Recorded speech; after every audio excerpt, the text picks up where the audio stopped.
All right, welcome everyone to another deep dive. Today we're looking at how businesses can really make customers the top priority in this whole world of AI.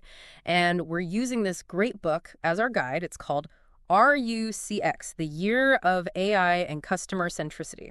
So if you've been trying to figure out this whole AI thing and how to actually use it to get ahead, well, you're in the right place. Yeah, that's it. For anyone listening who's tired of all the hype and just wants the clear, practical stuff about making AI work for your customers and your business, this is it. We're going to break down the best parts of this book and show you how it's like your secret weapon, okay? Yeah. Our goal here is to show you how this book is a real guide, step by step, for using AI to become truly customer-centric. We're talking about those core parts of any company: leadership, the culture you build, how you treat your employees, and that never-ending process of improvement. I think what really sets this book apart is the author's been doing this for over 30 years. This isn't just some theory. It's like straight from the front lines, packed with strategies you can actually use, real case studies, and even exercises to put these ideas into practice. And, for you, the reader, what's the big takeaway? This book is about changing how you connect with your customers, not just making a sale, but building loyalty they really feel. It's about using AI to do more than just keep up with the competition. It's about getting ahead by creating those tailored experiences and making decisions backed by data. And ultimately, it's about turning those happy customers into your biggest fans. They stick around and they tell everyone how great you are. And the book lays out this framework. They call it the RUCX Holistic Framework. And it has 6 stages. And the idea is to get everyone from the top bosses to each team on the same page, focused on the customer, and using data and the right tech to make it all happen. So in this deep dive, we're going to pick out the best parts of this book, the stuff you can actually use so you can see just how valuable it can be. Like we said, we're zeroing in on leadership, culture, employee experience, and that continuous improvement thing, all through the lens of AI and a deep understanding of your customers. All right, let's unpack this thing, starting with the big picture. Chapter 1, it gets right to it. It says the most important thing for 2025 and beyond is this: customer centricity. It's not just some fad. It's like the foundation of any company that lasts. The book argues it can't just be one department or some random projects. It has to be the whole philosophy, guiding everything you do. That is so important, especially now, with everything being so digital. The book points out that tech gives us amazing chances, but we got to be careful not to lose that personal touch. You know what builds those real connections? It's about remembering that even with AI, we're dealing with people, and how they feel matters now more than ever. What's really smart, I think, is how the book says you got to build a customer-centric business from the inside out, starting with a culture where everyone gets empathy. It's about giving your team the tools to really understand your customers, to see things from their point of view, and act with, real emotional intelligence. And it says over and over, you got to create those feedback loops. You're always listening to what your customers are saying, looking at that info, and this is the big part, doing something about it. It's not just about fixing problems when they happen, right? The book talks about being proactive, using AI and all that predictive stuff to see problems coming and head them off before they even hit the customer. Like, imagine knowing a customer is going to get frustrated and you can offer a solution before they even complain. That's how you build trust. That's how you build loyalty. Right on. And chapter 1, it brings up this concept called the service profit chain. And it shows the connection, the direct link between happy employees who feel supported and, you guessed it, happy customers. And that leads to profit. So the big takeaway is that the leaders, they got to create that positive work environment, that supportive vibe. Because if employees feel good and they've got the tools they need, well, they're way more likely to treat customers amazingly. It starts at the top. So it's not just some warm and fuzzy idea, this customer centricity thing. It's crucial for the future of your business. This book makes it crystal clear that when you put customers at the heart of everything, you're not just making them happy, you're building loyalty, the kind that runs deep. And what does that mean?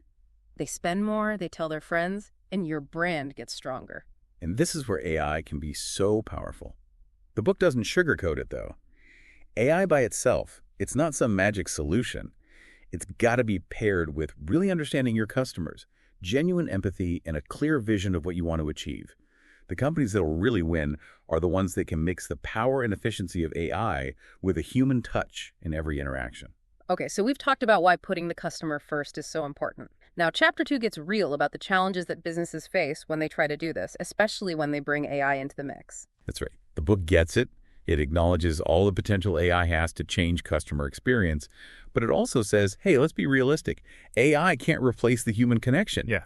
So the focus should be on giving your employees those AI tools that make their jobs easier and help them provide even better service. That's a great point. It's not about robots taking over. It's about giving our teams these new, amazing abilities. And the book talks about some key areas where this combination of humans and AI is really important. And it starts with that empathy-driven culture, right? So where does AI fit into all that? Well, AI can handle all those repetitive, boring tasks, which frees up your employees to really focus on understanding and connecting with customers on a deeper level. Think about it. AI can take care of basic questions through chatbots, and that lets human agents focus on those complex issues, those sensitive situations where empathy is so important.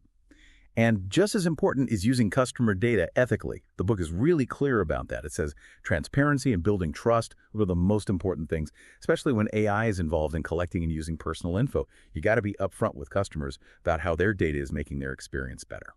And the book also talks about understanding and optimizing the whole customer journey. When you map out every interaction a customer has with your company, you can use AI to find those points where things get messy and create smoother, more seamless experiences. Where could AI make a big difference in those journeys? Well, in so many ways.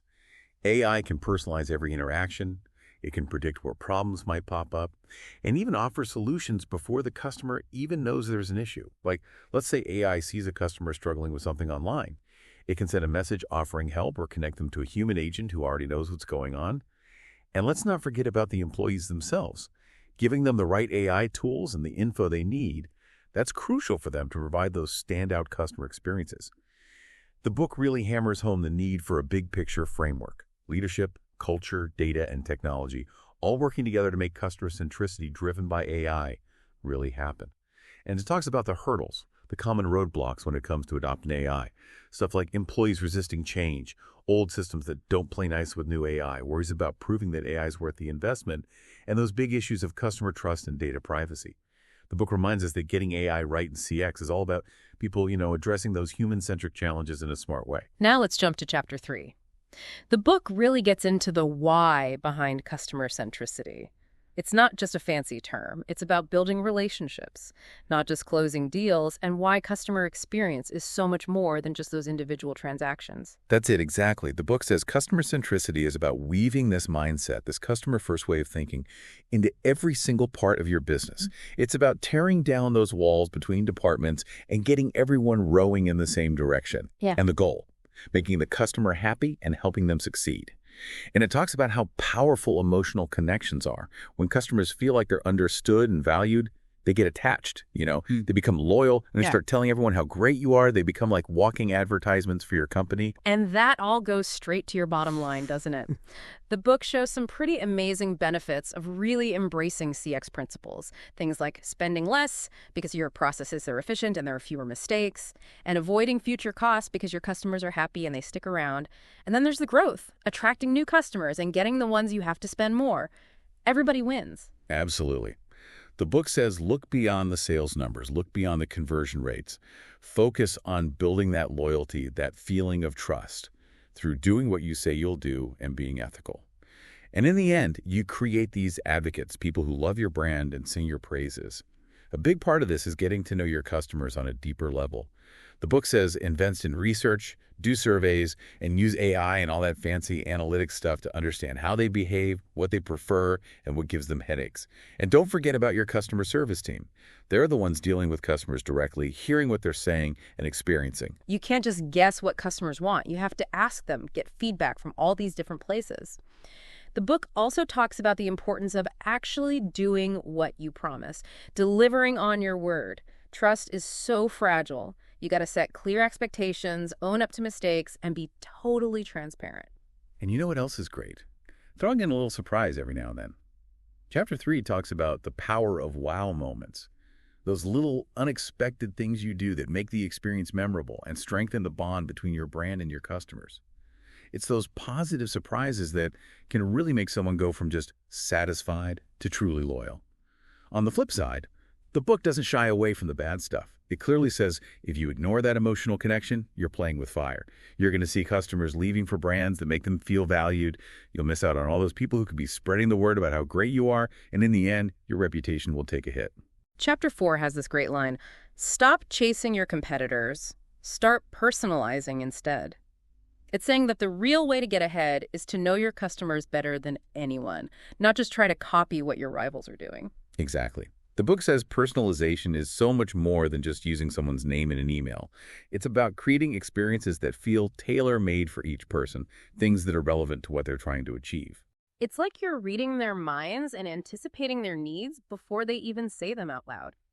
The book talks about changing your mindset, shifting from always looking over your shoulder at the competition to putting all your energy into understanding your own customers. This means really understanding them through segmentation, using AI and predictive analytics to figure out what they need before they do, and actually listening to what they're telling you. Personalization becomes the core of every single interaction they have with your brand. And it all comes back to building that emotional connection, right? Making them feel like they're understood and valued. That's way more powerful than just competing on price or features. And the book introduces this idea of perceived value. That's how the customer feels about the whole experience, as opposed to your internal value, which might be just about profit margins and stuff. Yeah, that's such an important point. The book says when a customer is deciding whether to buy from you or not, they're asking themselves three big questions.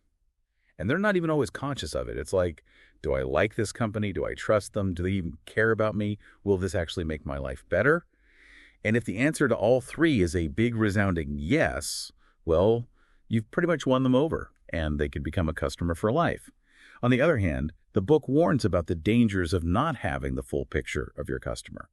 If you don't have that data, those insights, you're going to make bad decisions. Your customer experience is going to be all over the place. And in the end, you're not going to meet their real needs. It says break down those walls between departments so you have one clear view of each customer. Chapter 5 tackles a big challenge in today's digital world: how to humanize digital experiences. Digital platforms, they're amazing, efficient, convenient, but they can also feel a little cold and impersonal, and that can hurt when you're trying to build loyalty and trust. It's true. And the book reminds us that emotions are at the heart of how customers make decisions and how they feel about brands. It talks about the work of Zeko Dobrev and Alex Janoff and how important it is to engage customer emotions. It also highlights emotional intelligence, EQ, and how important it is in digital CX. It mentions Daniel Goleman and Sandra Thompson, too. The point is, when you create that emotional engagement, you build stronger connections, and that beats out the competition when it comes to loyalty and lifetime value. So how do we bring that human element into our digital interactions? The book's got some really practical ideas, like leading with empathy when you're designing things. Really put yourself in the customer's shoes. Think about what might frustrate them when they're using your website or app. Exactly. Use things like empathy mapping to figure out where the pain points are and then design those interactions so they're intuitive and easy to use. Creating seamless omni-channel experiences is huge too. Customers don't see your brand as separate channels. To them, it's all one thing. So make sure the experience is consistent and smooth, whether they're on your website, using your app, or talking to you on social media. And the book talks about the power of using data to understand emotions. Things like sentiment analysis, where you analyze what people are saying in text. That can give you real-time insights into how your customers are feeling during those digital interactions. And that lets you respond in a more human, more effective way. Chapter 6 introduces the RUCX holistic framework. What's the idea behind it, and how does it help businesses? Well, the book presents the RUCX holistic framework as the answer for companies that get stuck focusing on just one part of customer experience. It says that to be truly great at CX, every single part of the business has to be on the same page, working together seamlessly. No more silos. The framework has 6 stages. It starts with leadership and culture. A customer-centric mindset has to come from the top. Then there's intentional and operational CX. That's about designing and streamlining those processes that customers see, often using AI to find inefficiencies and automate things. Stage 3 is Employee Matters. This one's all about how important engaged and empowered employees are to giving amazing customer experiences. Then we move to Customer Matters. Here, the focus is using AI, both generative and predictive, to really understand customer needs and personalize their interactions on a big scale. The 5th stage is behavior science and emotional intelligence. This is about using things like sentiment analysis to understand how customers are feeling and tailoring engagement strategies to really resonate with them emotionally. And lastly, there's data, insight, and continuous improvement. This emphasizes collecting data from everywhere, finding insights you can actually use, and creating a culture of always learning and getting better. The book says this framework is a game changer. It makes sure every interaction with the customer is consistent, it lays the groundwork for growth that's sustainable, and it gets everyone internally on the same page. which is key for delivering those knock-your-socks-off customer experiences. Now we're getting into part 2 of the book. Chapter 7 is all about AI in 2025 and beyond, transforming customer centricity. It talks about the huge potential of AI to change everything, but it also gives a warning. Don't just use AI to cut costs or get rid of human interaction completely. Right. The book talks about how AI is revolutionizing customer experience. It lets you really understand individual customers through data analysis and sentiment analysis. It allows for crazy levels of personalization, makes things more efficient with automation like chatbots, and can even offer support before the customer even knows they need it. But there's a really important piece of advice here. Make sure your data is clean and your processes are working well before you start adding AI on top of everything. You got to have a solid foundation to build on. The chapter really stresses that AI should help your employees do better, not replace them altogether. And to really win with AI, you got to be ethical and always prioritize the human connection. Chapter 7 gives some really great examples of how AI can improve customer centricity in different departments. We're talking HR, sales, marketing, finance, customer service. Like in HR, AI can help you spot patterns in employee feedback and predict who might be thinking about quitting. That lets you step in and make things better for your employees, which we already know leads to happier customers. And Chapter 8 asks a really important question. From accidental to intentional CX, are you creating experiences with purpose? It separates those customer experiences that just kind of happen, which often leads to problems and frustration, from experiences that are carefully planned and built around a clear vision of what you want for your customers. The book highlights how important it is to create those intentional touchpoints. They build trust because your interactions are consistent and reliable. They create loyalty because you're making those positive emotional connections.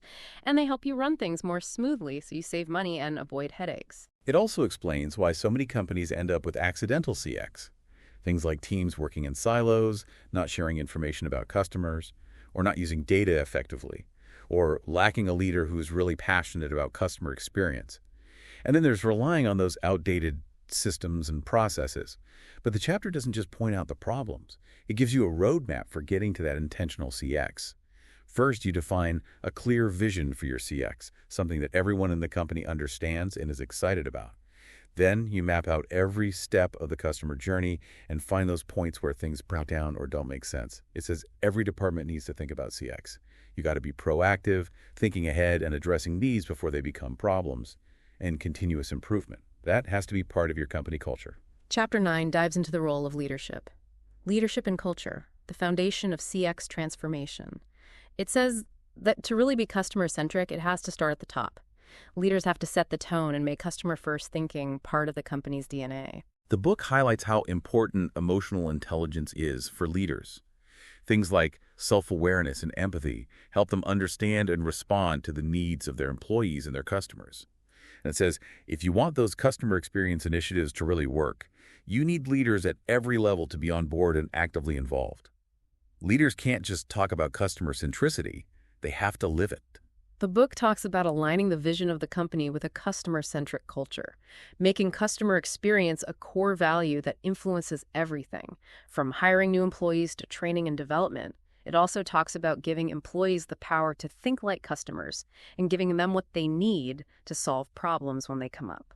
And rewarding employees who consistently put the customer first. That's crucial too. It reinforces the right culture and makes sure it sticks. The chapter says empower your teams. Give them the training they need, make it easy for them to work together across departments, and recognize their achievements. That's how you build a company where everyone is focused on creating amazing experiences for customers. Now, Chapter 10 gets into the psychology behind customer experience. It's called The Role of Behavioral Science and Emotional Intelligence in Customer Engagement. It makes a really interesting argument. It says that understanding how humans think and feel is just as important as having the latest tech. I love this part. The book explains how emotions, our biases, and all those things that trigger us psychologically, they have a huge impact on how customers make decisions. And the brands that are winning, they get this. They understand these human drivers, and they create experiences that speak to us on an emotional level. It talks about the importance of emotional intelligence, EQ, and how it helps us understand and influence customer behavior. Things like knowing your own emotions and how they might affect things, having empathy for the customer's point of view, being flexible in your approach, and building those strong positive relationships. The chapter then gets practical and gives you ways to apply those behavioral science principles, like the power of reciprocity, giving something extra, or social proof showing what other people are doing, or loss aversion, highlighting what they'll miss out on, and positive framing, focusing on the good things. How can we use all of this when we're interacting with customers? Oh, there are so many ways. Think about offering a little something extra, like a surprise gift. That's reciprocity. Showing testimonials or reviews from other customers, that's social proof. Highlighting limited time offers, that plays on loss aversion. And focusing on the positive outcomes of using your product or service, that's positive framing. The book says you should think about the emotional journey your customers go through and train your team on these principles so they can connect with customers on a deeper level. You can even measure the emotional impact of your interactions with things like sentiment analysis. Chapter 11 shines a light on something that doesn't always get enough attention. Employee experience, the unsung hero of delivering customer experience. The main message: happy employees mean happy customers. It's so true. The book has this formula. Great leadership leads to a great employee experience, which leads to a fantastic customer experience. And that leads to a positive reputation for your brand and customers who stick around and keep coming back. It's a win-win-win. And it explains why. When employees feel valued and supported, they go the extra mile for customers. They're more empathetic, they provide better service, and they bring this energy and enthusiasm that customers can feel. So how do we create that awesome employee experience? The chapter gives some great strategies for making sure your employee experience is aligned with your CX goals. You need a clear vision that employees can get behind. Invest in their training and development so they feel ready to take on anything. Recognize and reward their hard work, and create a culture of open communication where their feedback is actually listened to. The book even talks about the key ingredients for a great employee experience. Things like doing regular checks to see what employees need, mapping out their journey within the company to find ways to make things better for them, making sure their work fits into the overall vision of the company, encouraging teamwork and collaboration, giving them the power to make decisions and solve problems, investing in technology that makes their jobs easier, giving them opportunities to grow and develop, recognizing their achievements in a meaningful way, and making their well-being a priority. We've covered a lot today, from why customer centricity matters and the role of leadership and culture, to the power of personalization and how important it is to make your employees happy. But we've really only scratched the surface of what's in RUCX, the year of AI and customer centricity. If you're serious about using AI in a way that puts your customers first and helps your business grow in a sustainable way, this book is a must-read. It's full of practical strategies, real-world examples, and frameworks you can put to work right away. Couldn't agree more. This book is like a roadmap for using AI the right way, with the customer always at the center. It shows you how to build that customer-centric culture, empower your employees to give exceptional service, and constantly improve your strategies based on data and what you're learning. It's more than just a book, it's a guide for transforming your business so you can thrive in the age of AI. If you're ready to take that next step and really unlock the power of customer-centric AI, check out the author's website, ru-cx.com. That's ru-cxx.com. And you can connect with the author on LinkedIn, too, for even more insights. As we wrap up, I want to leave you with something to think about. How will you make sure that technology helps you connect with people on a deeper level instead of creating distance? That's the big challenge, the amazing opportunity that AI presents. How will you use it to build those meaningful, lasting relationships with your customers and your employees?